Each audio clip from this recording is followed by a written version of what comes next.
నాగపూర్లో RSS ఆధ్వర్యంలో జరుగుతున్న ఉగాది ఉత్సవాలకు ప్రధాని మోడీ హాజరయ్యారు. ఆర్ఎస్ఎస్ చీఫ్ భగవత్తో కలిసి హెడ్గేవార్ స్మృతి వద్ద నివాళులర్పించారు. నాగపూర్లోని ఆర్ఎస్ఎస్ హెడ్ క్వార్టర్స్కు చేరుకున్న ప్రధాని గుడిపడువా వేడుకల్లో పాల్గొన్నారు. అలాగే స్మృతి మందిర్ సందర్శించారు. నాగపూర్లోనే హెడ్గేవార్ గోల్వాల్కర్ స్మృతి పతాల వద్ద అంజలి ఘటించారు. ప్రధాని మోదీ పీఎం హోదాలో తొలిసారి స్మృతి మందిర్ను సందర్శించారు.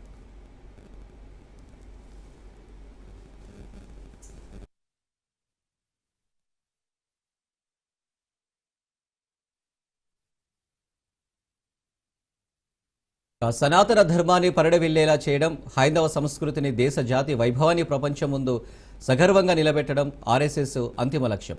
తమ ఆలోచనలను, సమస్యలను ఒక్కొక్కటిగా పరిష్కరించుకుంటూ రాష్ట్రీయ స్వయం సేవకులు ముందుకెళ్తున్నారు.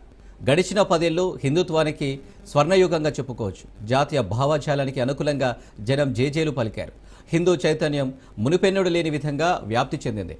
మనుగడ కోసం మాత్రమే కాదు, ఆలోచనలను, విధానాలను, సిద్ధాంతాలను ముందు తరానికి తీసుకువెళ్లేలా వ్యూహాలు రచిస్తుంది ఆర్ఎస్ఎస్.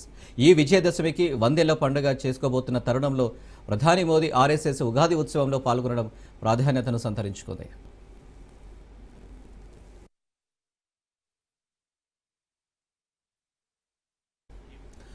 దేశంలో నెలకొన్న సమస్యలపై ఇద్దరు ప్రముఖులు చర్చించే అవకాశం ఉంది.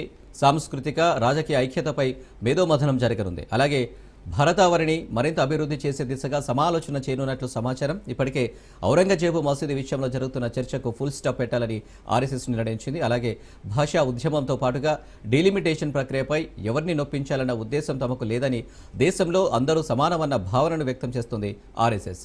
అనేక వివాదాస్పద ప్రకటనలపై వైషమ్యాలను తగ్గించే ప్రయత్నం చేస్తూనే ఉన్నారు ఆర్ఎస్ఎస్ చీఫ్ మోహన్ భగవత్.